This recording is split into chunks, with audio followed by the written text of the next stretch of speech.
युधिष्ठिर उसी विषैले तालाब के पास जा पहुंचे जिसका जल पीकर उनके चारों भाई मृत से पड़े हुए थे।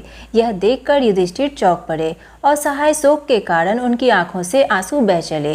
कुछ देर यूं विलाप करने के बाद युधिष्ठिर ने जरा ध्यान से भाइयों के शरीरों को देखा और अपने आप से कहने लगे, यह तो कोई माया जाल सा लगता है। आसपास जमीन पर किसी शत्रु के पांव के निशान भी तो नजर नहीं आ रहे हैं।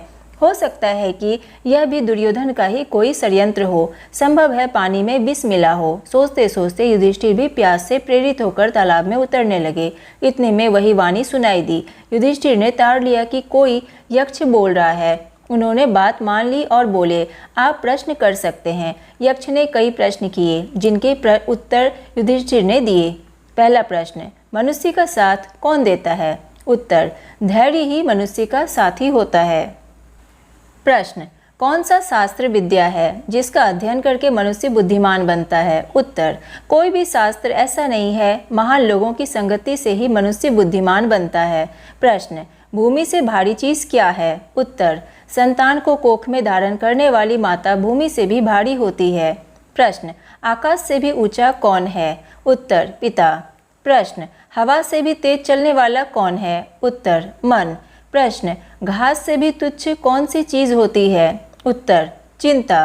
प्रश्न, विदेश जाने वाले का कौन साथी होता है? उत्तर, विद्या। प्रश्न, घर ही में रहने वाले का कौन साथी होता है? उत्तर, पत्नी। प्रश्न, मरणासन्न वृद्ध का मित्र कौन होता है? उत्तर, दान, क्योंकि वही मृत्यु के बाद अकेले चलने वाले जीव के साथ साथ चलता है।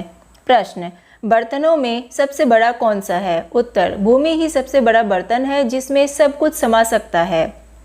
प्रश्न, सुख क्या है? उत्तर, सुख वह चीज है जो शील और सच्चरित्रा पर स्थित है। प्रश्न, किसके छूट जाने पर मनुष्य सर्वप्रिय बनता है? उत्तर, अहम भाव के छूट जाने पर। प्रश्न, किस चीज के खो जाने से दुख नहीं होता है? उत्तर, कोख के खो जाने से। प्रश्न, किस चीज को गवा कर मनुष्य धनी बनता है? उत्तर, लालच को। प्रश्न, संसार में सबसे बड़े आश्चर्य की बात क्या है? उत्तर, हर रोज आंखों के सामने कितने ही प्राणियों को मृत्यु के मुंह में जाते देखकर भी बचे हुए प्राणी जो यह चाहते हैं कि हम अमर रहें, यही महान आश्चर्य की बात है। इसी प्रकार यक्ष ने कई अन्य प्रश्न भी किए और युधिष्ठिर ने उन सब के ठीक ठीक उत्तर दिए। अंत में यक्ष बोला, राजन, मैं तुम्हारे मृत भाइयों से एक को जीवित कर सकता हूँ। तुम जिस किसी को भी चाहो वह जीवित हो सकता है। युधिष्ठिर ने पल भर सोचा कि किसे जीवित कराऊं। थोड़ी देर रुककर बोले, मेरा छोटा भाई नकुल जी उठे। युधिष्ठिर के इस प्रकार बोलते ही यक्ष ने सामने प्रकट होकर पूछा, युधिष्ठिर, 10,000 हाथियों के बल वाले भीमसेन को छोड़कर तुमने नकुल को जीवित करवाना क्यों ठीक समझा? युधिष्ठिर ने कहा, यक्षराज, मैंने जो नकुल को जीवित करवाना चाहा वह सिर्फ इसी कारण कि मेरे पिता की 2 पत्नियों में से माता कुंती का बचा हुआ एक पुत्र तो मैं हूँ। मैं चाहता हूँ कि माता मातरी का भी एक पुत्र जीवित हो उठे, जिससे हिसाब बराबर हो जाए। अतः आप कृपा करके नकुल को जीवित कर दें। पक्षपात से रहित मेरे प्यारे पुत्र, तुम्हारे चारों ही भाई जी उठे। यक्ष ने वर दिया।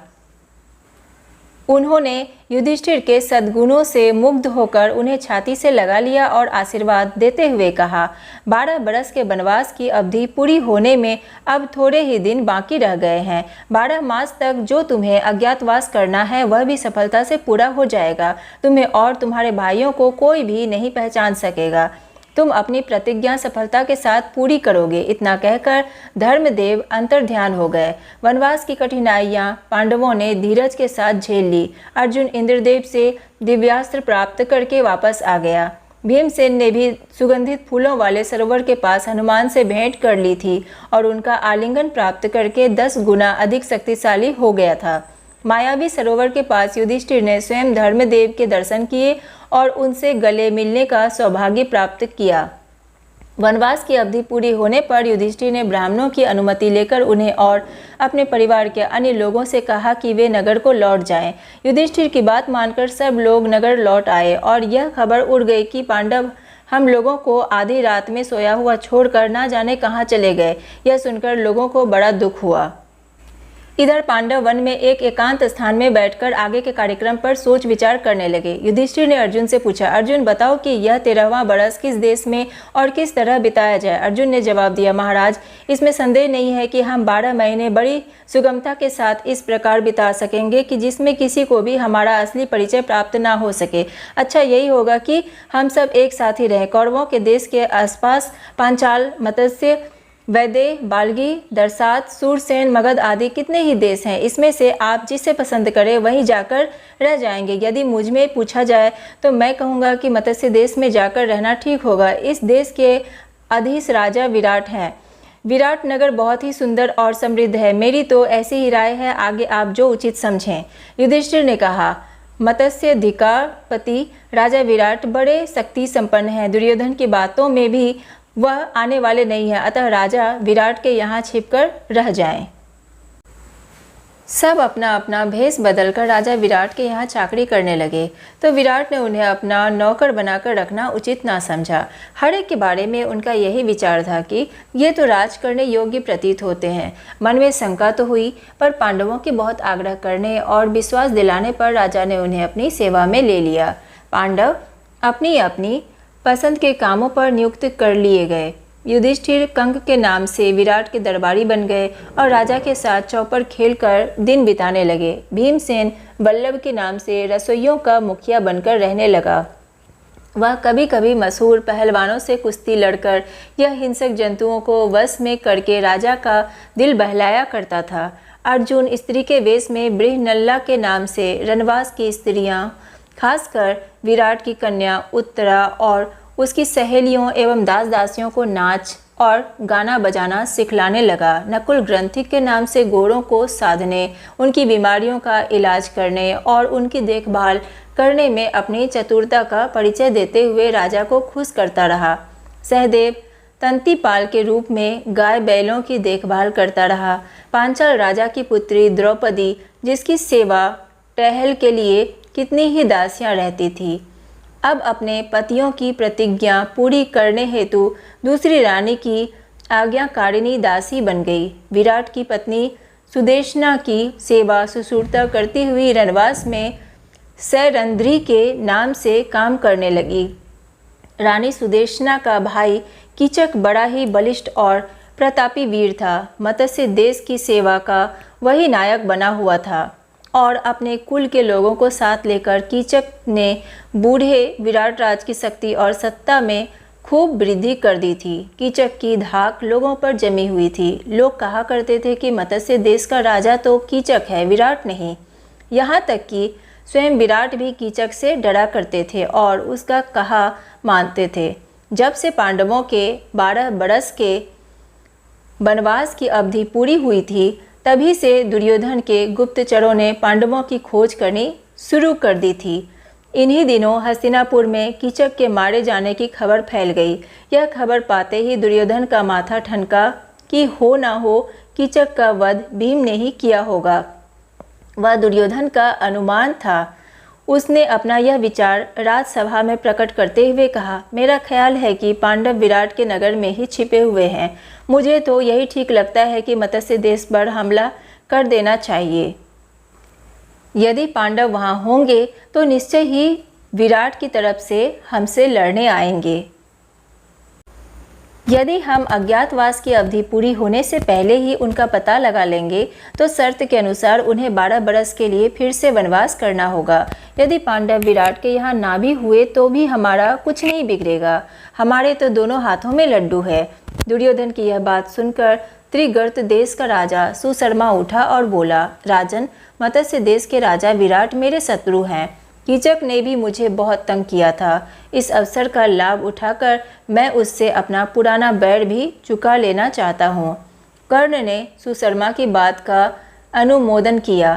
फिर सबकी राय से यह निश्चय किया गया कि विराट के राज्य पर राजा सुशर्मा दक्षिण की ओर से हमला करे और जब विराट अपनी सेना लेकर उसका मुकाबला करने जाए तब ठीक इसी मौके पर उत्तर की ओर से दुर्योधन अपनी सेना लेकर अचानक विराट नगर पर छापा मार दे। इस योजना के अनुसार राजा सुशर्मा ने दक्षिण की ओर से मत्स्य देश पर आक्रमण कर दिया। मत्स्य देश के दक्षिणी हिस्से पर त्रिगर्त राज की सेना छा गई और गायों के झुंड सुशर्मा की सेना के कब्जे में आ गए। कंक ने विराट को सांत्वना देते हुए कहा, राजन चिंता ना करें, मैं भी अस्त्र विद्या सीखा हुआ हूँ। मैंने सोचा कि आपके रसोइये बल्लभ, अश्वपाल, ग्रंथिक और तंतिपाल भी बड़े कुशल योद्धा हैं। मैं कवच पहनकर रथारूढ़ होकर युद्ध क्षेत्र में जाऊंगा। आप भी उनको आज्ञा दें कि रथारूढ़ होकर मेरे साथ चले। सबके लिए रथ और शस्त्रास्त्र की आज्ञा दीजिए। यह सुनकर विराट बड़े प्रसन्न हो गए। उनकी आज्ञा अनुसार चारों वीरों के लिए रथ तैयार होकर आ खड़े हुए। अर्जुन को छोड़कर बाकी चारों पांडव उन पर चढ़कर विराट और उनकी सेना समेत सुशर्मा से लड़ने गए। राजा सुशर्मा और विराट की सेनाओं में घोर युद्ध हुआ। जब राजा विराट बंदी बना लिए गए तो उनकी सारी सेना तितर बितर हो गई। सैनिक भागने लगे। यह हाल देखकर युधिष्ठिर भीमसेन से बोले, भीम, विराट को अभी छुड़ाकर लाना होगा और सुशर्मा का दर्प चूर करना होगा। यदि तुम सदा ही भांति सिंह की सी गर्जना करने लग जाओगे तो शत्रु तुम्हें तुरंत पहचान लेंगे। इसलिए सामान्य लोगों की भांति रथ पर बैठकर और धनुष बाण के सहारे लड़ना ठीक होगा। आज्ञा मानकर भीमसेन रथ पर से ही सुशर्मा की सेना पर बाणों की बौछार करने लगा। थोड़ी ही देर की लड़ाई के बाद भीम ने विराट को छुड़ा लिया और सुशर्मा को कैद कर लिया। सुशर्मा की पराजय की खबर जब विराट नगर पहुंची तो नगर वालों ने नगर को खूब सजाकर आनंद मनाया और विजयी राजा के विराट के स्वागत के लिए शहर के बाहर चले गए। इधर नगर के लोग विजय की खुशियां मना रहे थे और राजा की बाट जोह रहे थे, तो उधर उत्तर की ओर से दुर्योधन ने तबाही मचा दी। राजकुमार उत्तर तो बिल्कुल डर गया था और कांप रहा था। उसने बृहन्नला से कहा, बृहन्नला, मुझे बचाओ इस संकट से, मैं तुम्हारा बड़ा उपकार मानूंगा। इस प्रकार राजकुमार उत्तर को भयभीत और घबराया हुआ जानकर बृहन्नला ने उसे समझाते हुए और उसका हौसला बढ़ाते हुए कहा, राजकुमार घबराओ नहीं, तुम तो सिर्फ घोड़ों की रास संभाल लो। इतना कहकर अर्जुन ने उत्तर को सारथी के स्थान पर बैठाकर रास उसके हाथ में पकड़ा दी। राजकुमार ने रास पकड़ ली। आचार्य द्रोण यह सब दूर से देख रहे थे। उनको विश्वास हो रहा था कि यह अर्जुन ही है। उन्होंने यह बात इशारे से भीष्म को जता दी। यह चर्चा सुनकर दुर्योधन कर्ण से बोला, हमें इस बात से क्या मतलब है कि यह औरत के भेष में कौन है। मान लें कि यह अर्जुन ही है, फिर भी हमारा तो उससे काम ही बनता है। शर्त के अनुसार उन्हें और 12 बरस का वनवास भुगतना पड़ेगा। अर्जुन ने कौरव सेना के सामने रथ ला खड़ा किया। उसने गांडीव संभाल लिया और उस पर डोरी चढ़ाकर 3 बार जोर से टंकार की। कौरव सेना टंकार ध्वनि से सचेत होने भी नहीं पाई थी कि अर्जुन ने खड़े होकर शंख की ध्वनि की, जिससे कौरव सेना थर्रा उठी। उसमें खलबली मच गई कि पांडव आ गए। द्रोण ने कहा, मालूम होता है यह तो अर्जुन ही आया है। आचार्य की शंका और घबराहट दुर्योधन को ठीक न लगी। तभी कर्ण बोला, पांडव जुए के खेल में जब हार गए थे तो शर्त के अनुसार उन्हें 12 बरस का वनवास और 1 बरस अज्ञातवास में बिताना था। अभी 13वां बरस पूरा नहीं हुआ है और अर्जुन हमारे सामने प्रकट हो गया है, तो डर किस बात का है। शर्त के अनुसार पांडवों को फिर से 12 बरस वनवास और 1 बरस अज्ञातवास में बिताना होगा। अजीब बात है कि सेना के योद्धा भय के मारे कांप रहे हैं, जबकि उन्हें दिल खोलकर लड़ना चाहिए। आप लोग यही रट लगा रहे हैं कि सामने जो रथ आ रहा है उस पर अर्जुन धनुष ताने हुए बैठा है, पर वहाँ अर्जुन की बजाय परशुराम हो तो भी हम क्यों डरें।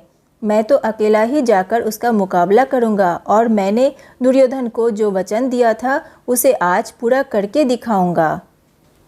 कर्ण को यूं दम भरते हुए देखकर कृपाचार्य झल्लाकर बोले, कर्ण, मूर्खता की बातें ना करो, हम सबको एक साथ मिलकर अर्जुन का मुकाबला करना होगा। यह सुनकर कर्ण को गुस्सा आ गया। वह बोला, आचार्य तो अर्जुन की प्रशंसा करते कभी थकते ही नहीं हैं।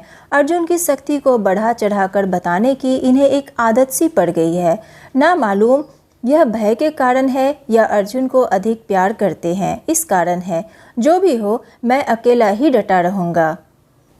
जब कर्ण ने आचार्य की यूं चुटकी ली तो कृपाचार्य के भांजे अश्वत्थामा से ना रहा गया। वह बोला, कर्ण, किया तुमने कुछ नहीं है और कोड़ी डींगे मारने में समय गवा रहे हो। इस प्रकार कौरव सेना के वीर आपस में ही वाद विवाद तथा झगड़ा करने लगे। यह देखकर भीष्म बड़े खिन्न हुए। वह बोले, यह आपस में वैर विरोध या झगड़े का समय नहीं है। अभी तो सबको एक साथ मिलकर शत्रु का मुकाबला करना है।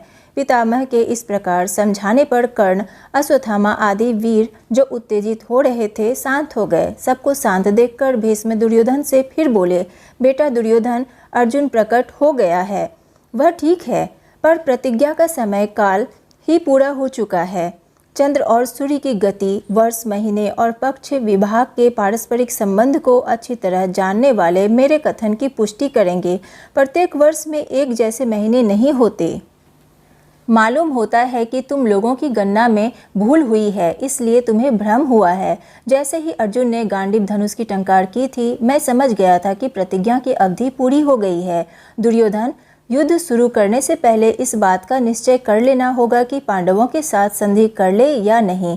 यदि संधि करने की इच्छा है तो उसके लिए अभी समय है। दुर्योधन ने कहा, पूज्य पितामह, मैं संधि नहीं करना चाहता। राज्य तो दूर रहा, मैं तो एक गांव तक पांडवों को देने के लिए तैयार नहीं हूँ। यह सुनकर द्रोणाचार्य की आज्ञानुसार कौरव वीरों ने व्यूह रचना की। उधर उत्तर ने रथ उसी ओर हाँक दिया जिधर दुर्योधन था। अर्जुन ने गांडीव पर चढ़ाकर दो दो बाण आचार्य द्रोण और पितामह भीष्म की ओर इस तरह से छोड़े जो उनके चरणों में जाकर गिरे। इस प्रकार अपने बड़ों की वंदना करके अर्जुन ने दुर्योधन का पीछा किया। अर्जुन को दुर्योधन का पीछा करते देखकर भीष्म आदि सेना लेकर अर्जुन का पीछा करने लगे। अर्जुन ने उस समय अद्भुत रण कौशल का परिचय दिया। पहले तो उसने कर्ण पर हमला करके उसे बुरी तरह से घायल करके मैदान से भगा दिया। इसके बाद द्रोणाचार्य की बुरी गत होते देखकर अश्वत्थामा आगे बढ़ा और अर्जुन पर बाण बरसाने लगा। अर्जुन ने जरा सा हटकर द्रोणाचार्य को खिसक जाने का मौका दे दिया। मौका पाकर आचार्य जल्दी से खिसक गए। उनके चले जाने के बाद अर्जुन अब अश्वत्थामा पर टूट पड़ा। दोनों में भयानक युद्ध होता रहा। अंत में अश्वत्थामा को हार माननी पड़ी। उसके बाद कृपाचार्य की बारी आई और वह भी हार गए। पांचों महारथी जब इस भांति परास्त हो गए तो फिर सेना किसके बल पर टिकती। सारी कौरव सेना को अर्जुन ने जल्दी ही तितर बितर कर दिया। सैनिक अपनी जान बचाकर भाग खड़े हुए।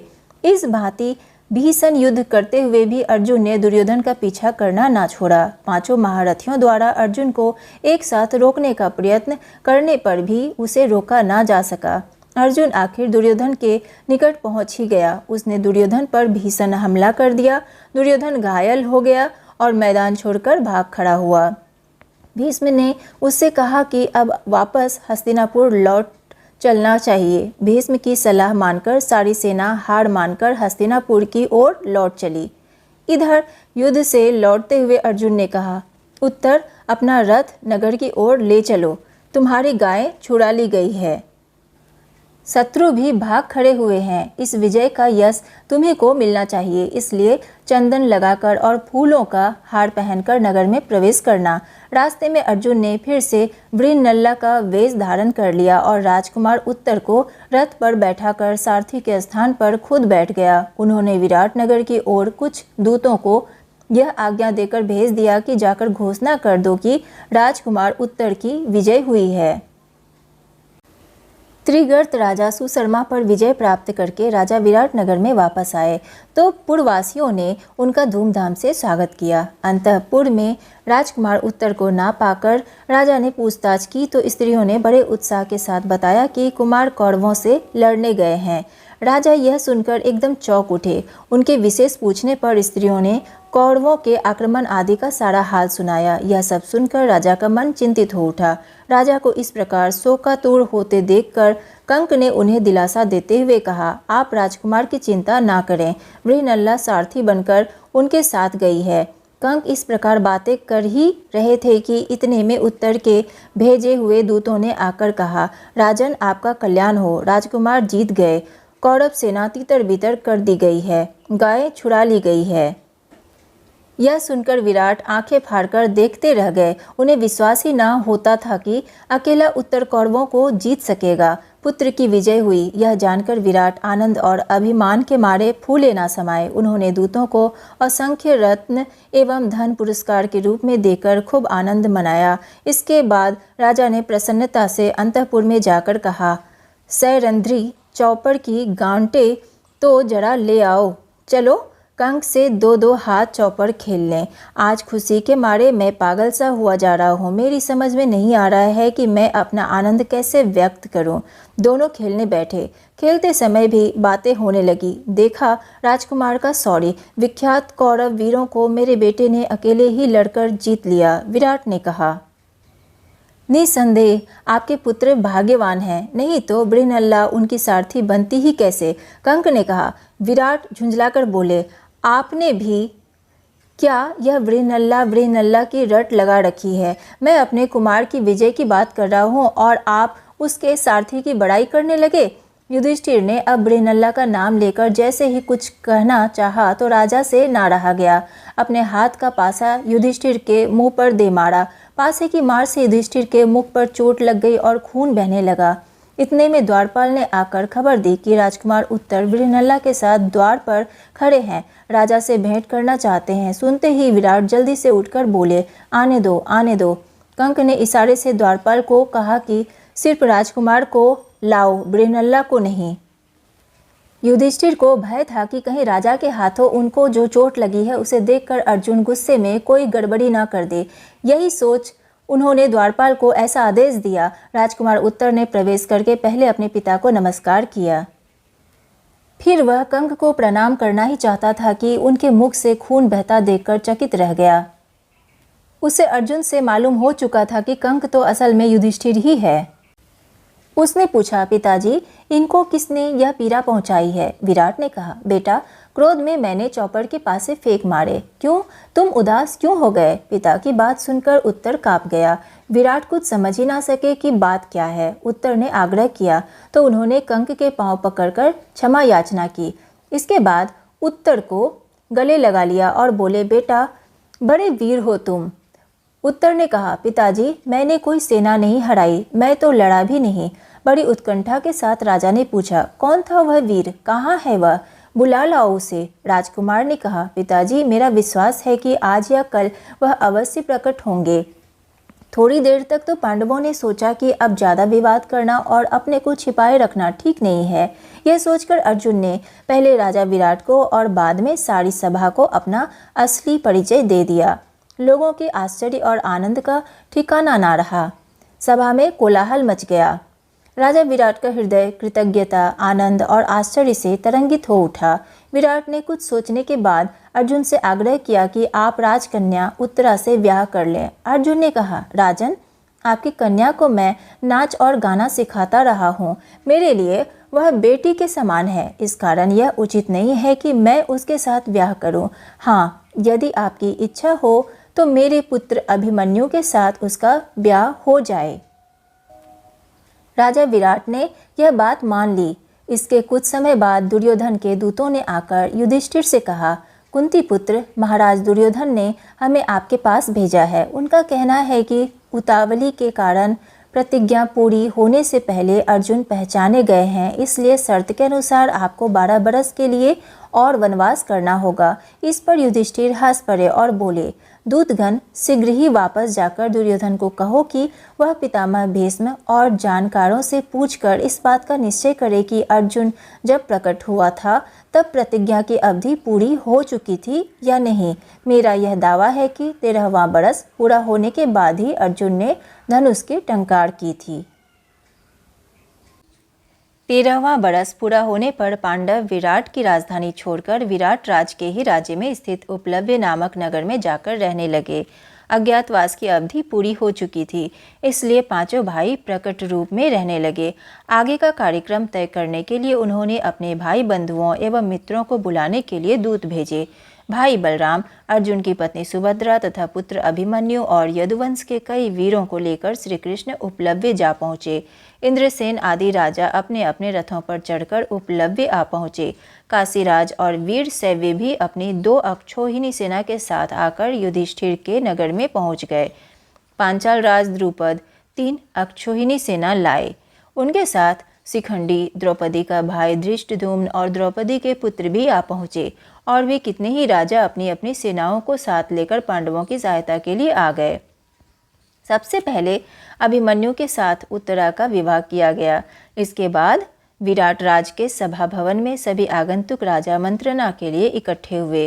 विराट के पास श्री कृष्ण और युधिष्ठिर बैठे, द्रुपद के पास बलराम और सात्विकी और भी कितने ही प्रतापी राजा सभा में विराजमान थे।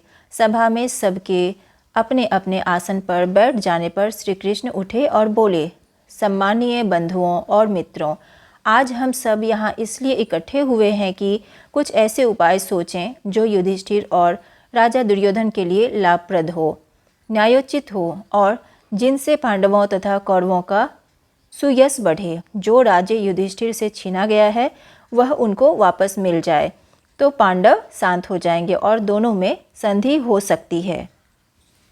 मेरी राय में इस बारे में दुर्योधन के साथ उचित रीति से बातचीत करके उसे समझाने के लिए एक ऐसे व्यक्ति को दूत बनाकर भेजना होगा जो सर्वथा योग्य हो। तब बलराम उठे और बोले, कृष्ण ने जो सलाह दी है वह मुझे न्यायोचित लगती है। आप लोग जानते हैं कि कुंती के पुत्रों को आधा राज्य मिला था, वे उसे जुए में हार गए, अब वे उसे फिर से प्राप्त करना चाहते हैं। यदि शांतिपूर्ण ढंग से बिना युद्ध किए ही वे अपना राज्य प्राप्त कर सकें तो उससे न केवल पांडवों बल्कि दुर्योधन तथा सारी प्रजा की भलाई ही होगी। बलराम के कहने का सार यह था कि युधिष्ठिर ने जानबूझकर अपनी इच्छा से जुआ खेलकर राज्य गंवाया था। उनकी इन बातों से यदुकुल का वीर और पांडवों का हितैषी सात्विकी आग बबूला हो उठा। उससे ना रहा गया। वह उठकर कहने लगा, बलराम जी की बातें मुझे जरा भी न्यायोचित नहीं मालूम होती। युधिष्ठिर को आग्रह करके जुआ खेलने पर विवश किया गया और खेल में कपट से हराया गया था। फिर भी इनकी सज्जनता ही थी जो प्रण निभाकर उन्होंने खेल की शर्तें पूरी की। दुर्योधन और उनके साथी जो यह चिल्ल पुकार मचा रहे हैं कि 12 महीने पूरे होने से पहले ही पांडवों को उन्होंने पहचान लिया है, सरासर झूठ है और बिल्कुल अन्याय है। मेरी राय में दुर्योधन बगैर युद्ध के मानेगा ही नहीं, इसलिए विलंब करना हमारे लिए बिल्कुल नासमझी की बात होगी। सात्विकी की इन दृढ़तापूर्ण और जोरदार बातों से राजा द्रुपद बड़े खुश हुए। वह उठे और बोले, सात्विकी ने जो कहा वह बिल्कुल सही है, मैं उनका जोरों से समर्थन करता हूँ। शल्य, धृष्टकेतु, जयसेन, कैकेयी आदि राजाओं के पास अभी से दूत भेजे जाने चाहिए। इसका मतलब यह नहीं है कि सुलह का प्रयत्न ही ना किया जाए, बल्कि मेरी राय में तो राजा धृतराष्ट्र के पास अभी से किसी सुयोग्य व्यक्ति को दूत बनाकर भेजना बहुत ही ज़रूरी है। राजा द्रुपद के कह चुकने के बाद श्री कृष्ण उठे और बोले, सज्जनों, पांचाल राज ने जो सलाह दी है वह बिल्कुल ठीक है। भैया बलराम जी और मुझ पर कौरवों का जितना हक है उतना ही पांडवों का भी है। हम यहाँ किसी का पक्षपात करने नहीं, बल्कि उत्तरा के विवाह में शामिल होने के लिए आए हैं। हम अब अपने स्थान पर वापस चले जाएंगे। द्रुपद की ओर से देखकर द्रुपद राज, आप सभी राजाओं में श्रेष्ठ हैं, बुद्धि एवं आयु में भी बड़े हैं। हमारे लिए तो आप आचार्य के समान हैं। धृतराष्ट्र की भी आपकी बड़ी इज्जत करते हैं। द्रोण और कृपाचार्य तो आपके लड़कपन के साथी हैं, इसलिए उचित तो यही होगा कि जो कुछ दूत को समझाना बुझाना हो वह आप ही समझा दें और उन्हें हस्तिनापुर भेज दें। यदि इसके बाद दुर्योधन न्यायोचित रूप से संधि के लिए तैयार ना हो तो सब लोग सब तरह से तैयार हो जाएं और हमें भी कहला भेजें। यह निश्चय हो जाने के बाद श्री कृष्ण अपने साथियों सहित द्वारका लौट गए। विराट, द्रुपद, युधिष्ठिर आदि युद्ध की तैयारियां करने में लग गए। चारों ओर दूत भेजे गए। सब मित्र राजाओं को सेना इकट्ठी करने का संदेश भेज दिया गया। पांडवों के पक्ष में राजा लोग अपनी अपनी सेना सज्जित करने लगे। इधर ये तैयारियां होने लगी, उधर दुर्योधन आदि भी चुपचाप बैठे नहीं रहे। वे भी युद्ध की तैयारियों में जी जान से लग गए। उन्होंने अपने मित्रों के यहाँ दूतों द्वारा संदेश भेजे जिससे सेनाएं इकट्ठी की जा सके। इस तरह सारा भारतवर्ष आगामी युद्ध के कोलाहल से गूंजने लगा। शांति चर्चा के लिए हस्तिनापुर को दूत भेजने के बाद पांडव और उनके मित्र राजागण जोरों से युद्ध की तैयारी में जुट गए। श्री कृष्ण के पास अर्जुन स्वयं पहुंचा। इधर दुर्योधन को भी इस बात की खबर मिल गई कि उत्तरा के विवाह से निवृत्त होकर श्री कृष्ण द्वारका लौट गए हैं, सो वह भी द्वारका को रवाना हो गया। संयोग की बात है कि जिस दिन अर्जुन द्वारका पहुंचा, ठीक उसी दिन दुर्योधन भी वहां पहुंचा। श्री कृष्ण के भवन में भी दोनों एक साथ ही प्रविष्ट हुए। श्री कृष्ण उस समय आराम कर रहे थे। अर्जुन और दुर्योधन दोनों ही उनके निकट संबंधी थे, इसलिए दोनों ही बेखटके श्यामागार में चले गए। दुर्योधन आगे था, अर्जुन जरा पीछे। कमरे में प्रवेश करके दुर्योधन श्री कृष्ण के सिरहाने एक ऊंचे आसन पर जा बैठा। अर्जुन श्री कृष्ण के पैताने ही हाथ जोड़े खड़ा रहा। श्री कृष्ण की नींद खुली तो उन्होंने सामने अर्जुन को खड़े देखा। उन्होंने उठकर उसका स्वागत किया और कुशल पूछी। बाद में घूमकर आसन पर बैठे दुर्योधन को देखा तो उसका भी स्वागत किया और कुशल समाचार पूछे। उसके बाद दोनों के आने का कारण पूछा। दुर्योधन जल्दी से पहले बोला, श्री कृष्ण, ऐसा मालूम होता है कि हमारे और पांडवों के बीच जल्दी ही युद्ध छिड़ेगा। यदि ऐसा हुआ तो मैं आपसे प्रार्थना करने आया हूँ कि आप मेरी सहायता करें। सामान्यतः यह नियम है कि जो पहले आए उसका काम पहले हो। आप विद्वजनों में श्रेष्ठ हैं, आप सबके पथ प्रदर्शक हैं, अतः बड़ों की चलाई हुई प्रथा पर चलें और पहले मेरी सहायता करें। यह सुनकर श्री कृष्ण बोले, राजन, आप पहले पहुँचे ज़रूर, लेकिन मैंने तो पहले अर्जुन को ही देखा था। मेरी निगाह में तो दोनों ही बराबर हैं, इसलिए कर्तव्य भाव से मैं दोनों की ही समान रूप से सहायता करूंगा। पूर्वजों की चलाई हुई प्रथा यह है कि जो आयु में छोटा हो उसी को पहले पुरस्कार देना चाहिए। अर्जुन आपसे आयु में छोटा है, इसलिए मैं पहले उससे ही पूछता हूँ कि वह क्या चाहता है। अर्जुन की तरफ मुड़कर श्री कृष्ण बोले, पार्थ सुनो, मेरे वंश के लोग नारायण कहलाते हैं। वे बड़े साहसी और वीर भी हैं। उनकी एक भारी सेना इकट्ठी की जा सकती है। मेरी यह सेना एक तरफ होगी, दूसरी तरफ अकेला मैं रहूँगा। मेरी प्रतिज्ञा यह भी है कि युद्ध में मैं ना तो हथियार उठाऊँगा ना ही लड़ूंगा। तुम भली भांति सोच लो, तब निर्णय करो। इन दो में से जो पसंद हो वह ले लो। बिना किसी हिचकिचाहट के अर्जुन बोला, आप शस्त्र उठाए या ना उठाएं, आप चाहे लड़े या ना लड़े, मैं तो आपको ही चाहता हूँ। दुर्योधन के आनंद की सीमा न रही। वह सोचने लगा कि अर्जुन ने खूब धोखा खाया और श्री कृष्ण की वह लाखों वीरों वाली भारी भरकम सेना सहज में ही उसके हाथ आ गई। यह सोचता और हर्ष से फूला न समाता दुर्योधन बलराम जी के यहाँ पहुँचा और उनको सारा हाल कह सुनाया। बलराम जी ने दुर्योधन की बातें ध्यान से सुनी और बोले, दुर्योधन, मालूम होता है कि उत्तरा के विवाह के अवसर पर मैंने जो कुछ कहा था उसकी खबर तुम्हें मिल गई है।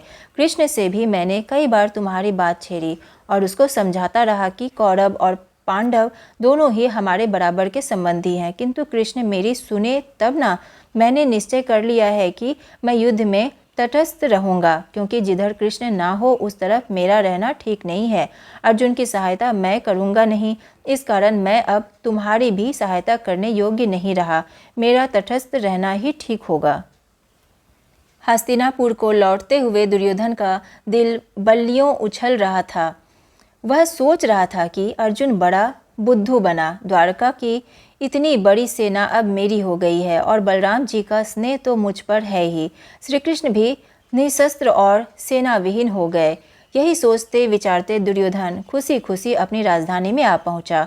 कृष्ण ने पूछा, सखा अर्जुन, एक बात बताओ, तुमने सेना बल के बजाय मुझ निशस्त्र को क्यों पसंद किया? अर्जुन बोला, बात यह है कि आप में वह शक्ति है कि जिससे आप अकेले ही इन तमाम राजाओं से लड़कर इन्हें कुचल सकते हैं। अर्जुन की बात सुनकर कृष्ण मुस्कुराए और बोले, अच्छा यह बात है, और अर्जुन को बड़े प्रेम से विदा किया। इस प्रकार श्री कृष्ण अर्जुन के सारथी बने और पार्थ सारथी की पदवी प्राप्त की।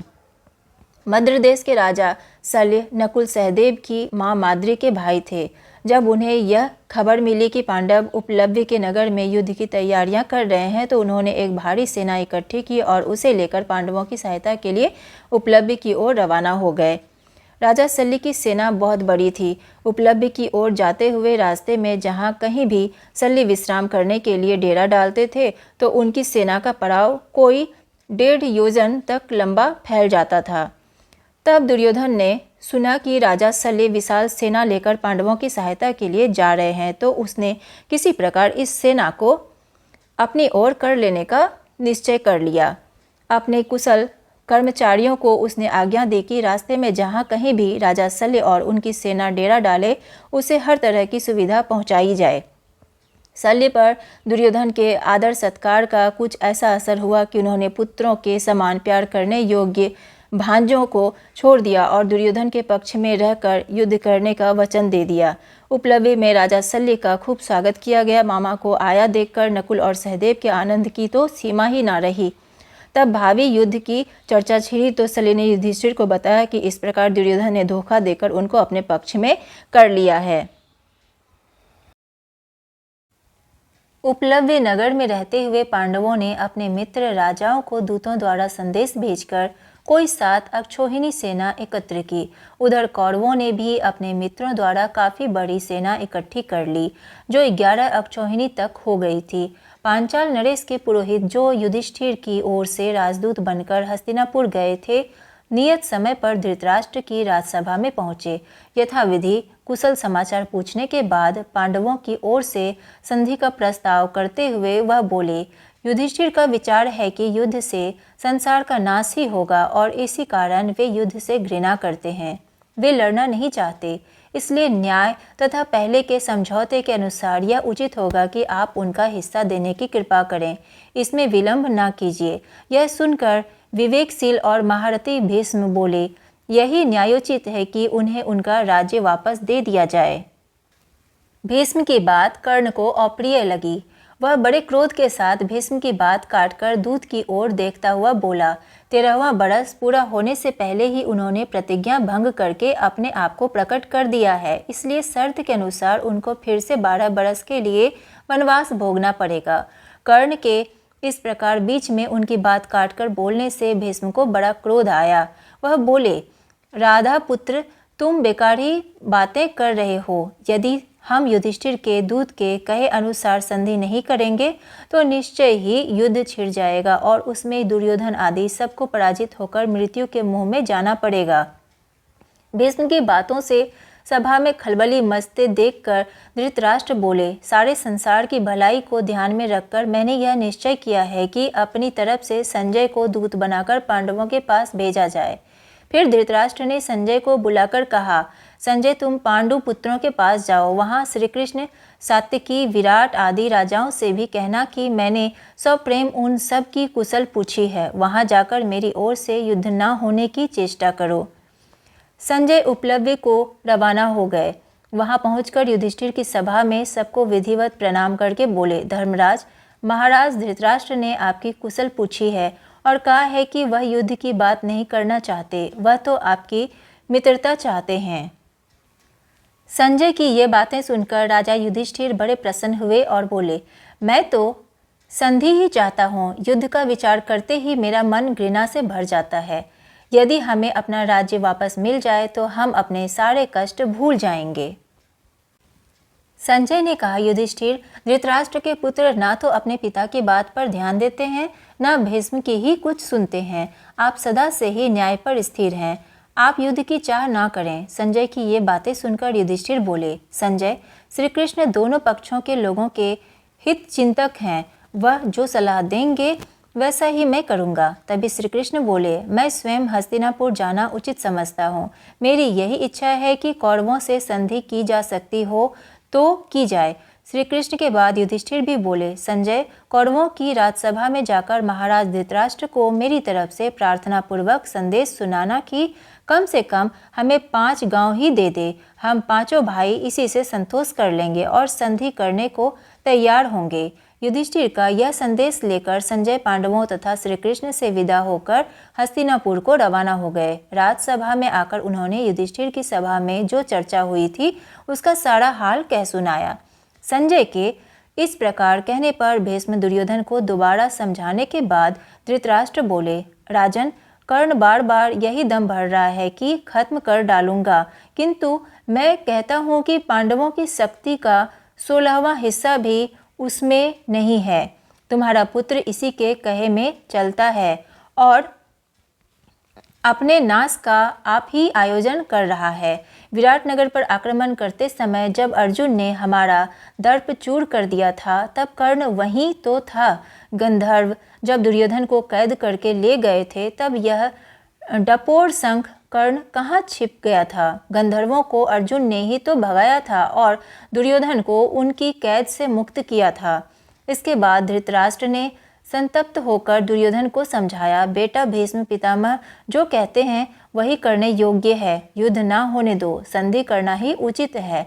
दुर्योधन जो यह सब बातें सुन रहा था, उठा और अपने पिता को साहस बंधाता हुआ बोला, पिताजी आप भी कैसे भोले हैं, जो यह भी नहीं समझते हैं कि स्वयं युधिष्ठिर हमारा सैन्य बल देखकर घबरा उठे हैं और इसी कारण आधे राज्य की बात छोड़कर अब केवल 5 गांवों की योजना कर रहे हैं।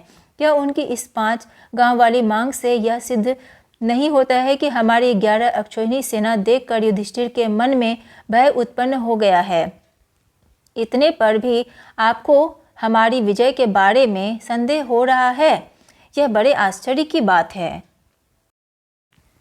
धृतराष्ट्र ने समझाते हुए कहा, बेटा जब 5 गांव देने से ही युद्ध टलता है तो बाज आओ युद्ध से। तुम्हारे पास तो फिर भी पूरा का पूरा राज्य रह जाता है, अब हठ ना करो। लेकिन इस उपदेश से दुर्योधन चिढ़ गया और बोला, मैं तो सुई की नोक के बराबर भूमि भी पांडवों को नहीं देना चाहता हूँ। आपकी जो इच्छा हो करें, अब इसका फैसला युद्ध भूमि में ही होगा। यह कहता कहता दुर्योधन उठ खड़ा हुआ और बाहर चला आया। सभा में खलबली मच गई और इस गड़बड़ी में सभा भंग हो गई। इधर संजय के उपलब्धि से रवाना हो जाने के बाद युधिष्ठिर श्री कृष्ण से बोले, वासुदेव संजय तो महाराज धृतराष्ट्र के मानो दूसरे प्राण हैं। उनकी बातों से मुझे महाराज के मन की बात स्पष्ट रूप से मालूम हो गई है। मैंने तो कहला भेजा है कि मैं तो केवल 5 गांवों से ही संतोष कर लूँगा, किंतु ऐसा लगता है कि वे दुष्ट इतना भी देने को तैयार नहीं होंगे। इस बारे में अब आपकी सलाह दे सकते हैं। युधिष्ठिर की बातें सुनकर श्री कृष्ण ने कहा, युधिष्ठिर मैं भी एक बार स्वयं हस्तिनापुर जाने का इरादा कर लिया है। तुम लोगों के स्वत्वों को युद्ध से बचाने की चेष्टा करूँगा। यदि मैं सफल हुआ तो इससे सारे संसार का कल्याण होगा। युधिष्ठिर ने कहा, श्री कृष्ण मुझे लगता है कि आप वहाँ ना जाएं। दुर्योधन का कोई ठिकाना नहीं है कि वह कब क्या कर बैठे। मुझे भय है कि कहीं वह आप पर ही प्रहार ना कर दे। श्री कृष्ण बोले, धर्मपुत्र मैं दुर्योधन से भली भांति परिचित हूँ, फिर भी हमें प्रयत्न करना ही चाहिए। किसी के यह कहने की गुंजाइश ही मैं नहीं रखना चाहता कि मुझे शांति स्थापित करने का जो प्रयास करना चाहिए था वह नहीं किया, इसलिए मेरा तो जाना ही ठीक होगा। इतना कहकर श्री कृष्ण हस्तिनापुर के लिए विदा हुए। शांति की बातचीत करने के उद्देश्य से श्री कृष्ण हस्तिनापुर गए। उनके साथ सात्विकी भी गए थे। रास्ते में कुशस्थल नामक स्थान में वह एक रात विश्राम करने के लिए ठहरे। हस्तिनापुर में जब यह खबर पहुंची कि श्री कृष्ण पांडवों की ओर से दूत बनकर संधि चर्चा के लिए आ रहे हैं, तो धृतराष्ट्र ने आज्ञा दी कि नगर को खूब सजाया जाए। पुनर्वासियों ने द्वारिकाधीश के स्वागत की धूमधाम से तैयारियां की। दुशासन का भवन दुर्योधन के भवन से अधिक ऊंचा और सुंदर था, इसलिए धृतराष्ट्र ने आज्ञा दी कि उसी भवन में श्री कृष्ण को ठहराने का प्रबंध किया जाए। श्री कृष्ण हस्तिनापुर पहुंच गए। पहले श्री कृष्ण धृतराष्ट्र के भवन में गए, फिर धृतराष्ट्र से विदा लेकर वह विदुर के भवन में गए। कुंती वहीं कृष्ण की प्रतीक्षा में बैठी थी। श्री कृष्ण को देखते ही उन्हें अपने पुत्रों का स्मरण हो आया। श्री कृष्ण ने उन्हें मीठे वचनों से संतावना दी और उनसे विदा लेकर दुर्योधन के भवन में गए। दुर्योधन ने श्री कृष्ण का शानदार स्वागत किया और उचित आदर सत्कार करके भोजन का न्योता दिया। श्री कृष्ण ने कहा, राजन, जिस उद्देश्य को लेकर मैं यहाँ आया हूँ वह पूरा हो जाए तब मुझे भोजन का न्योता देना उचित होगा। यह कहकर वे विदुर के यहाँ चले गए और वहाँ भोजन करके विश्राम किया। इसके बाद श्री कृष्ण और विदुर में आगे के कार्यक्रम के बारे में सलाह हुई। विदुर ने कहा, उनकी सभा में आपका जाना भी उचित नहीं है। दुर्योधन आदि के स्वभाव से जो भी परिचित थे उनका भी यही कहना था कि वे लोग कोई न कोई कुचक्र रचकर श्री कृष्ण के प्राणों तक को हानि पहुंचाने की चेष्टा करेंगे। विदुर की बातें ध्यान से सुनने के बाद श्री कृष्ण बोले, मेरे प्राणों की चिंता आप ना करें। दूसरे दिन सवेरे दुर्योधन और शकुनी ने आकर श्री कृष्ण से कहा, महाराज धृतराष्ट्र आपकी प्रतीक्षा कर रहे हैं। इस पर विदुर को साथ लेकर श्री कृष्ण धृतराष्ट्र के भवन में गए। वासुदेव के सभा में प्रविष्ट होते ही सभी सभासद उठ खड़े हुए। श्री कृष्ण ने बड़ों को विधिवत नमस्कार किया और आसन पर बैठे। राजदूत एवं सस्मांत अतिथि सा उनका सत्कार किया गया। इसके बाद श्री कृष्ण उठे और पांडवों की मांग सभा के सामने रखी। फिर वह धृतराष्ट्र की ओर देखकर बोले, राजन, पांडव शांति प्रिय हैं, परंतु साथ ही यह भी समझ लीजिए कि वे युद्ध के लिए भी तैयार हैं। पांडव आपको पिता स्वरूप मानते हैं। ऐसा उपाय करें जिससे आप भाग्यशाली बने। यह सुनकर धृतराष्ट्र ने कहा, सभासदों, मैं भी वही चाहता हूँ जो श्री कृष्ण को प्रिय है। इस पर श्री कृष्ण दुर्योधन से बोले, मैं इतना ही कहना चाहता हूँ कि पांडवों को आधा राज्य लौटा दो और उनके साथ संधि कर लो। यदि यह बात स्वीकृत हो गई तो स्वयं पांडव तुम्हें युवराज और धृतराष्ट्र को महाराज के रूप में सहर्ष स्वीकार कर लेंगे। भीष्म और द्रोण ने भी दुर्योधन को बहुत समझाया, फिर भी दुर्योधन ने अपना हठ नहीं छोड़ा। वह श्री कृष्ण का प्रस्ताव स्वीकार करने पर राजी ना हुआ। धृतराष्ट्र ने दोबारा पुत्र से आग्रह किया कि श्री कृष्ण का प्रस्ताव मान ले, नहीं तो कुल का सर्वनाश हो जाएगा। दुर्योधन ने अपने आप को निर्दोष सिद्ध करने की जो चेष्टा की थी, उससे श्री कृष्ण को हंसी आ गई। तभी श्री कृष्ण ने दुर्योधन को उन सब अत्याचारों का विस्तार से स्मरण दिलाया जो उसने पांडवों पर किए थे। भीष्म, द्रोण आदि प्रमुख वृद्धों ने भी श्री कृष्ण के इस वक्तव्य का समर्थन किया। यह देखकर दुशासन क्रुद्ध हो उठा और दुर्योधन से बोला, भाई, मालूम होता है ये लोग आपको कैद करके कहीं पांडवों के हवाले ना कर दे, इसलिए चलिए यहाँ से निकल चलें।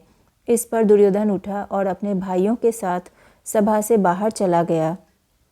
इसी बीच धृतराष्ट्र ने विदुर से कहा, तुम जरा गांधारी को सभा में ले आओ।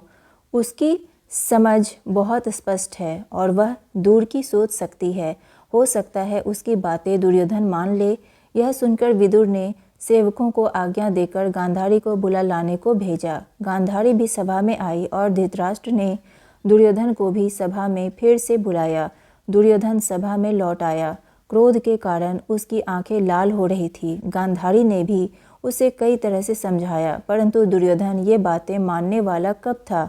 अपनी माँ को भी उसने मना कर दिया और दोबारा सभा से निकलकर चला गया। बाहर जाकर दुर्योधन ने अपने साथियों के साथ मिलकर एक षड्यंत्र रचा और राजदूत श्री कृष्ण को पकड़ने का प्रयत्न किया। श्री कृष्ण ने तो पहले ही से इन बातों की कल्पना कर ली थी। दुर्योधन की यह चेष्टा देखकर वह हंस पड़े।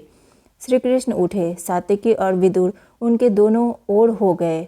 सब सभासदों से विधिवत आज्ञा ली। सभा से चलकर सीधे कुंती के पास पहुँचे और उनको सभा का सारा हाल कह सुनाया। कुंती बोली, हे कृष्ण, अब तुम ही मेरे पुत्रों के रक्षक हो। श्री कृष्ण रथ पर आरूढ़ होकर उपलब्धि की ओर तेजी से रवाना हो गए। युद्ध अब अनिवार्य हो गया था। श्री कृष्ण के हस्तिनापुर से लौटते ही शांति स्थापना की जो थोड़ी बहुत आशा थी वह भी लुप्त हो गई। कुंती को जब पता चला कि कुलनाशी युद्ध छेड़ेगा ही तो वह बहुत व्याकुल हो गई। चिंता के कारण आकुल हो रही कुंती अपने पुत्रों की सुरक्षा के विचार करती हुई गंगा के किनारे पहुंची, जहां कर्ण रोज संध्या वंदन किया करता था। मध्याह्न के बाद कर्ण का जप पूरा हुआ तो उसे यह जानकर असीम आश्चर्य हुआ कि महाराज पांडु की पत्नी और पांडवों की माता कुंती ही उसका उत्तरीय सिर पर लिए खड़ी है। कर्ण ने शिष्टतापूर्वक अभिवादन करके कहा, आज्ञा दीजिए, मैं आपकी क्या सेवा करूं? कुंती ने गदगद स्वर में कहा, कर्ण, यह ना समझो कि तुम केवल सूत पुत्र ही हो। ना तो राधा तुम्हारी माँ है, ना अधिरथ तुम्हारे पिता। तुमको जानना चाहिए कि राजकुमारी पृथा की कोख से तुम उत्पन्न हुए हो। तुम सूर्य के अंश हो। थोड़ा सुस्ताने के बाद वह फिर बोली, बेटा, दुर्योधन के पक्ष में होकर तुम अपने भाइयों से ही शत्रुता कर रहे हो। धृतराष्ट्र के लड़कों के आश्रित रहना तुम्हारे लिए अपमान की बात है। तुम अर्जुन के साथ मिल जाओ, वीरता से लड़ो और राज्य प्राप्त करो। वे भी तुम्हारे अधीन रहेंगे और तुम उनसे घिरे हुए प्रकाशमान होोगे। कर्ण माता कुंती का यह अनुरोध सुनकर बोला, माँ, यदि इस समय मैं दुर्योधन का साथ छोड़कर पांडवों की तरफ चला गया तो लोग मुझे ही कायर कहेंगे। अब जब युद्ध होना निश्चित हो गया है तो मैं उनको मझधार में कैसे छोड़ आऊँ? यह तुम्हारी कैसी सलाह है? आज मेरा कर्तव्य यही है कि मैं पांडवों के विरुद्ध सारी शक्ति लगाकर लड़ूं। मैं तुमसे असत्य क्यों बोलूं? मुझे क्षमा कर दो, लेकिन माँ, तुम्हारी भी बात एकदम व्यर्थ नहीं जाएगी। अब मैं यह करूँगा कि अर्जुन को छोड़कर और किसी पांडव के प्राण नहीं लूँगा। या तो अर्जुन इस युद्ध में काम आएगा या मैं, दोनों में से एक को तो मरना ही पड़ेगा। शेष चारों पांडव मुझे चाहे कितना भी तंग करे, मैं उनको नहीं मारूंगा। माँ, तुम्हारे तो 5 पुत्र हर हालत में रहेंगे, चाहे मैं मर जाऊं चाहे अर्जुन। हम दोनों में से एक बचेगा और बाकी 4 तो रहेंगे ही। तुम चिंता ना करो। अपने बड़े पुत्र की ये सारी बातें सुनकर माता कुंती का मन बहुत विचलित हुआ, परंतु उन्होंने उसे अपने गले से लगा लिया और बोली, तुम्हारा कल्याण हो। कर्ण को इस प्रकार आशीर्वाद देकर कुंती अपने महल में चली गई। श्री कृष्ण उपलब्धि लौट आए और हस्तिनापुर की चर्चा का हाल पांडवों को सुनाया। युधिष्ठिर अपने भाइयों से बोले, भैया, अब सेना सुसज्जित करो और व्यू रचना सुचारू रूप से कर लो। पांडवों की विशाल सेना को 7 हिस्सों में बांट दिया गया। द्रुपद, विराट, धृष्टद्युम्न, शिखंडी, सात्विकी, चेकितान, भीमसेन आदि 7 महारथी इन 7 दलों के नायक बने। अब प्रश्न उठा कि सेनापति किसे बनाया जाए। सबकी राय ली गई। अंत में युधिष्ठिर ने कहा, सबने जिन जिन वीरों के नाम लिए हैं वे सभी सेनापति बनने के योग्य हैं, किंतु अर्जुन की राय मुझे हर दृष्टि से ठीक प्रतीत होती है। मैं उसी का समर्थन करता हूँ। धृष्टद्युम्न को ही सारी सेना का नायक बनाया जाए। वीर कुमार धृष्टद्युम्न को पांडवों की सेना का नायक बनाया गया और उसका विधिवत अभिषेक किया गया। अपने कोलाहल से दिशाओं को गुंजाती हुई पांडवों की सेना मैदान में आ पहुंची। उधर कौरवों की सेना के नायक थे भीष्म पितामह। भीष्म ने कहा, युद्ध का संचालन करके अपना ऋण अवश्य चुका दूंगा। लड़ाई की घोषणा करते समय मेरी सम्मति किसी ने नहीं ली थी। इसी कारण मैंने निश्चय कर लिया था कि जानबूझकर स्वयं आगे होकर पांडु पुत्रों का वध मैं नहीं करूंगा। कर्ण तुम लोगों का बहुत ही प्यारा है। शुरू से ही वह मेरा तथा मेरी सम्मतियों का विरोध करता आया है। अतः अच्छा हो कि अगर वह सेनापति बन जाए, इसमें मुझे कोई आपत्ति नहीं होगी। कर्ण का उदंड व्यवहार भीष्म को सदा से ही बहुत खटकता रहता था। कर्ण ने भी हठ कर लिया था कि जब तक भीष्म जीवित रहेंगे तब तक वह युद्ध भूमि में प्रवेश नहीं करेगा। भीष्म के मारे जाने के बाद ही वह लड़ाई में भाग लेगा और केवल अर्जुन को ही मारेगा। दुर्योधन ने सब सोच समझकर पितामह भीष्म की शर्त मान ली और उन्हीं को सेनापति नियुक्त किया। फलतः कर्ण तक के लिए युद्ध से विरत रहा। पितामह के नायकत्व में कौरव सेना समुद्र की भांति लहरें मारती हुई कुरुक्षेत्र की ओर प्रभावित हुई। इधर युद्ध की तैयारियां हो रही थी और उधर एक रोज बलराम पांडवों की छावनी में एकाएक जा पहुँचे। बलराम जी ने अपने बड़े बूढ़े विराट राज और द्रुपद राज को विधिवत प्रणाम किया और धर्मराज के पास बैठ गए। वह बोले, कितनी ही बार मैंने कृष्ण को कहा था कि हमारे लिए तो पांडव और कौरव दोनों ही एक समान हैं, इसमें हमें बीच में पड़ने की आवश्यकता नहीं है, पर कृष्ण ने मेरी बात नहीं मानी। अर्जुन के प्रति उसका इतना स्नेह है कि उसने तुम्हारे पक्ष में रहकर युद्ध करना भी स्वीकार कर लिया। जिस तरफ कृष्ण हो उसके विपक्ष में मैं भला कैसे जाऊं? भीम और दुर्योधन दोनों ने ही मुझसे गदा युद्ध सीखा है। दोनों ही मेरे शिष्य हैं। दोनों पर मेरा एक जैसा प्यार है। इन दोनों कुरुवंशियों को यूं आपस में लड़ते मरते देखना मुझसे सहन नहीं होता है। लड़ो तुम लोग, परंतु यह सब देखने के लिए मैं यहाँ नहीं रह सकता हूँ। मुझे अब संसार से विराग हो गया है, अतः मैं जा रहा हूँ। युद्ध के समय सारे भारतवर्ष में 2 ही राजा युद्ध में सम्मिलित नहीं हुए और तटस्थ रहे, एक बलराम और दूसरे भोजकट के राजा रुक्मी। रुक्मी की छोटी बहन रुक्मणी श्री कृष्ण की पत्नी थी। कुरुक्षेत्र में होने वाले युद्ध के समाचार सुनकर रुक्मी एक अक्षौहिणी सेना लेकर युद्ध में सम्मिलित होने का गया। उसने सोचा कि यह अवसर वासुदेव की मित्रता प्राप्त कर लेने के लिए ठीक होगा, इसलिए वह पांडवों के पास पहुंचा और अर्जुन से बोला, पांडुपुत्र, आपकी सेना से शत्रु सेना कुछ अधिक मालूम होती है, इसी कारण मैं आपकी सहायता करने आया हूँ। यह सुनकर अर्जुन हंसते हुए रुक्मी से बोला, राजन, आप बिना शर्त के यहाँ सहायता करना चाहते हैं तो आपका स्वागत है, नहीं तो आपकी जैसी इच्छा। यह सुनकर रुक्मी बड़ा क्रुद्ध हुआ और अपनी सेना लेकर दुर्योधन के पास चला गया। रुक्मी ने दुर्योधन से कहा, पांडव मेरी मदद नहीं चाहते हैं, इस कारण मैं आपकी सहायता हेतु आया हूँ। पांडवों ने जिसकी सहायता स्वीकार नहीं की, हमें उसकी सहायता स्वीकार करने की जरूरत नहीं है। यह कहकर दुर्योधन ने भी रुक्मी की सहायता ठुकरा दी। बेचारा रुक्मी दोनों तरफ से अपमानित होकर भोजकट वापस लौट गया। रुक्मी कर्तव्य से प्रेरित होकर नहीं, बल्कि अपनी प्रतिष्ठा बचाने के लिए उद्देश्य से कुरुक्षेत्र गया और अपमानित हुआ। कुरुक्षेत्र के मैदान में दोनों तरफ की सेनाएं लड़ने को तैयार खड़ी थी। उन दिनों की रीति के अनुसार दोनों पक्ष के वीरों ने युद्ध नीति पर चलने की प्रतिज्ञाएं ली। कौरवों की सेना की व्यूह रचना देखकर युधिष्ठिर ने अर्जुन को आज्ञा दी, एक जगह सब वीरों को इकट्ठा रहकर लड़ना होगा, अतः सेना को सूची मुख सुई की नोक के समान व्यूह में सज्जित करो। इस प्रकार दोनों पक्षों की सेनाओं की व्यूह रचना हो गई।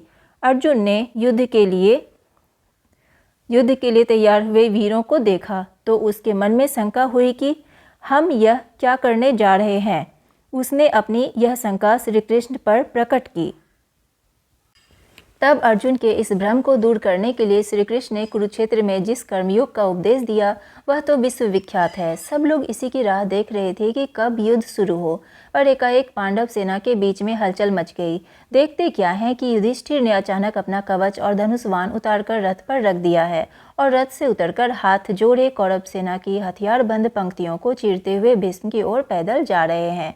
बिना सूचना दिए उनको इस प्रकार जाते देखकर दोनों ही पक्ष वाले अचंभे में पड़ गए। अर्जुन तुरंत रथ से कूद पड़ा और युधिष्ठिर के पीछे कौरव सेना में घुस गया। दूसरे पांडव और श्री कृष्ण भी उनके साथ ही हो लिए। इतने में श्री कृष्ण बोले, अर्जुन, मैं समझ गया हूँ कि महाराज युधिष्ठिर की इच्छा क्या है। बिना बड़ों की आज्ञा लिए युद्ध करना अनुचित माना जाता है। धर्मराज का उद्देश्य अच्छा ही है। शत्रु सेना के हथियारबंद वीरों की कतार को चीरते हुए युधिष्ठिर सीधे पितामह भीष्म के पास पहुंचे और झुककर उनके चरण छुए। फिर बोले, पितामह, हमने आपके साथ लड़ने का दुस्साहस कर ही लिया। कृपया हमें युद्ध की अनुमति दीजिए और आशीर्वाद भी कि हम युद्ध में विजय प्राप्त करें। भीष्म बोले, बेटा युधिष्ठिर, मुझे तुमसे यही आशा थी। मैं स्वतंत्र नहीं हूँ, विवश होकर मुझे तुम्हारे विपक्ष में रहना पड़ रहा है। फिर भी मेरी यही कामना है कि रण में विजय तुम्हारी हो। भीष्म की आज्ञा और आशीर्वाद प्राप्त कर लेने के बाद युधिष्ठिर आचार्य द्रोण के पास गए और परिक्रमा करके उनको दंडवत किया। आचार्य ने आशीर्वाद देते हुए कहा, मैं भी कौरवों के अधीन हूँ, उनका साथ देने को विवश हूँ। फिर भी मेरी यही कामना है कि जीत तुम्हारी ही हो। आचार्य द्रोण से आशीष लेकर धर्मराज ने आचार्य कृप एवं मद्रराज शल्य के पास जाकर उनके भी आशीर्वाद प्राप्त किए और सेना में लौट आए। युद्ध शुरू हुआ तो पहले बड़े योद्धाओं में द्वंद्व होने लगा। बराबर की ताकत वाले एक ही जैसे हथियार लेकर दो की जोड़ी में लड़ने लगे। अर्जुन के साथ भीष्म सात्यकी के साथ कृतवर्मा और अभिमन्यु बृहत्प्लाड़ के साथ भिड़ गए। भीमसेन दुर्योधन से जा भिड़ा। युधिष्ठिर शल्य के साथ लड़ने लगे। धृष्टद्युम्न ने आचार्य द्रोण पर सारी शक्ति लगाकर हमला बोल दिया और इसी प्रकार प्रत्येक वीर युद्ध धर्म का पालन करता हुआ द्वंद्व करने लगा। भीष्म के नेतृत्व में कौरव वीरों ने 10 दिन तक युद्ध किया। 10 दिन के बाद भीष्म आहत हुए और द्रोणाचार्य सेनापति नियुक्त किए गए। द्रोणाचार्य भी जब खेत रहे तो कर्ण को सेनापतित्व ग्रहण करना पड़ा। 17वें दिन की लड़ाई में कर्ण का भी स्वर्गवास हो गया। इसके बाद शल्य ने कौरवों का सेनापति बनकर सेना का संचालन किया। इस प्रकार महाभारत का युद्ध कुल 18 दिन चला। कौरवों की सेना के अग्रभाग पर प्रायः दुशासन ही रहा करता था और पांडवों की सेना के आगे भीमसेन। बाप ने बेटे को मारा, बेटे ने पिता के प्राण लिए। भांजे ने मामा का वध किया, मामा ने भांजे का काम तमाम किया। युद्ध का यह दृश्य था। पहले दिन की लड़ाई में भीष्म ने पांडवों पर ऐसा हमला किया कि पांडव सेना थर्रा उठी। युधिष्ठिर के मन में भय छा गया। दुर्योधन आनंद के कारण झूमता हुआ दिखाई दिया। पांडव घबराहट के मारे श्री कृष्ण के पास गए।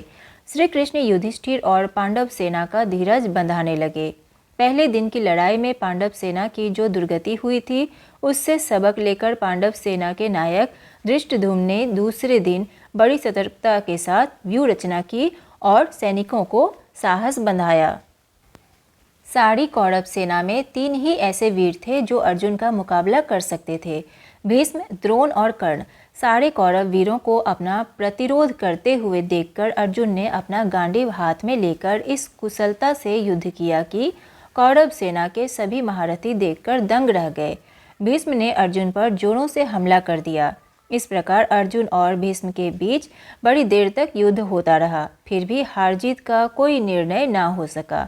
एक ओर यह अद्भुत युद्ध हो रहा था तो दूसरी ओर द्रुपद का पुत्र धृष्टद्युम्न, जो द्रोणाचार्य का जन्म से बैरी था, आचार्य के साथ युद्धरत था। सात्यकी द्वारा छोड़े गए एक वान ने भीष्म के सारथी को मार गिराया।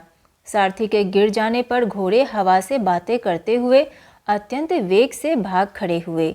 इससे कौरव सेना में बड़ी तबाही मची। सब कौरव वीर पश्चिम की ओर देख देख कर यह मनाने लगे कि कब सूर्यास्त हो और युद्ध बंद हो, ताकि इस तबाही से मुक्ति मिले।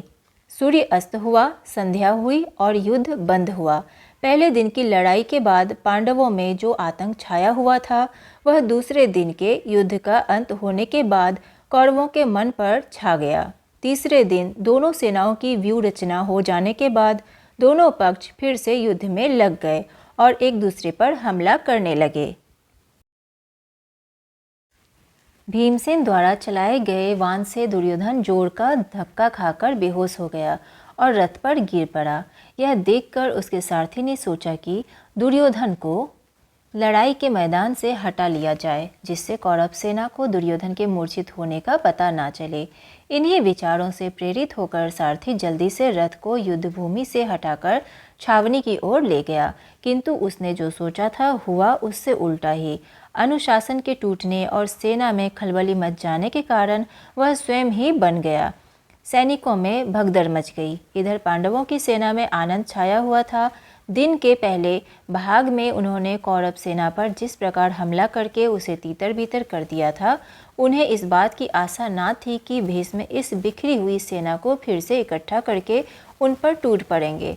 भीष्म ने ऐसा भयानक हमला किया कि पांडव सेना के पांव उखड़ गए। श्री कृष्ण, अर्जुन और शिखंडी के प्रयत्नों के बावजूद सेना अनुशासन में ना रह सकी। भीष्म के छोड़े गए कई बाण अर्जुन एवं श्री कृष्ण के शरीर पर लग ही गए। इस पर श्री कृष्ण को असीम क्रोध आ गया। उनसे रहा ना गया। उन्होंने खुद भीष्म को मारने की ठानी। अर्जुन यह देखकर सन्न रह गया। उसने सोचा कि यह तो बड़ा अनर्थ हो जाएगा। वह रथ से उतरा और श्री कृष्ण के पीछे भागा। अर्जुन के आग्रह पर श्री कृष्ण वापस लौटकर फिर से अर्जुन का रथ हाँकने लगे। श्री कृष्ण के इस कार्य से अर्जुन उत्तेजित हो उठा और कौरव सेना पर वह वज्र के समान गिरा। शाम होते होते कौरव सेना बड़ी बुरी तरह से हार गई। थकी हारी सेना मसालों की रोशनी में अपने शिविरों को लौट चली। पौ फटी, लड़ाई शुरू हो गई। शल्य का पुत्र मारा गया। भीमसेन ने दुर्योधन के 8 भाई मार डाले। दुर्योधन ने भी निशाना साधकर भीमसेन की छाती पर एक भीषण अस्त्र चलाया। चोट खाकर भीम मूर्छित सा होकर रथ पर बैठ गया। अपने पिता का यह हाल देखकर घटोत्कच के क्रोध का ठिकाना ना रहा। वह आपे से बाहर हो गया और उसने भयानक युद्ध शुरू कर दिया। घटोत्कच के भीषण आक्रमण के आगे कौरव सेना टिक न सकी। सेना को विहल होती देखकर भीष्म ने युद्ध बंद कर दिया और सेना लौटा दी। उस दिन की लड़ाई में दुर्योधन के कितने ही भाई मारे गए। चिंताग्रस्त दुर्योधन अपने शिविर में जाकर व्यथित हृदय से बैठ गया। उसकी आंखें भर आई। संजय कुरुक्षेत्र के मैदान का आंखों देखा हाल धृतराष्ट्र को सुनाता जाता था। वहाँ का बयान सुनते सुनते धृतराष्ट्र व्यथित हो जाते थे। वह दुख उनकी सहन शक्ति से भारी हो जाता था तो वह कुछ कह सुनकर अपना शोक भार हल्का कर लेते। दुर्योधन बड़ी देर तक विचारों में डूबा रहा। इसी प्रकार सोचते सोचते उसे नींद आ गई। सुबह होने पर दोनों सेनाएं फिर युद्ध के लिए सज्जित हो गई। लड़ाई शुरू हो गई। उस दिन संध्या होते होते अर्जुन ने हजारों कौरव सैनिकों का जीवन समाप्त कर दिया। यह देखकर पांडव सेना के वीरों ने अर्जुन को चारों ओर से घेर लिया और जोर का जय जयकार कर उठे। उधर सूरज डूबा और भीष्म ने युद्ध बंद करने की आज्ञा दी। दोनों ओर के थके थकाए सैनिक अपनी अपनी छावनी की ओर चले गए। छठे दिन सवेरे युद्ध छिड़ते ही दोनों तरफ की जनहानि बड़ी तादाद में होने लगी, पर अंत में द्रोण ने वह तबाही मचाई कि पांडव सेना के पांव उखड़ गए। इसके बाद तो अंधाधुंध युद्ध होने लगा। अंत में दुर्योधन बुरी तरह घायल हुआ और बेहोश होकर रथ से गिर पड़ा। तब कृपाचार्य ने बड़ी चतुराई से उसे रथ पर ले लिया, जिससे दुर्योधन की जान बच गई। आकाश लाल हो चला। सूरज डूबना ही चाहता था, फिर भी कुछ मुहूर्त तक युद्ध जारी रहा। सूर्यास्त के बाद युद्ध समाप्त हुआ। आज का युद्ध इतना भयंकर था कि धृष्टद्युम्न और भीमसेन के सकुशल शिविर में लौट आने पर युधिष्ठिर ने बड़ा आनंद मनाया। उनकी खुशी की सीमा न थी।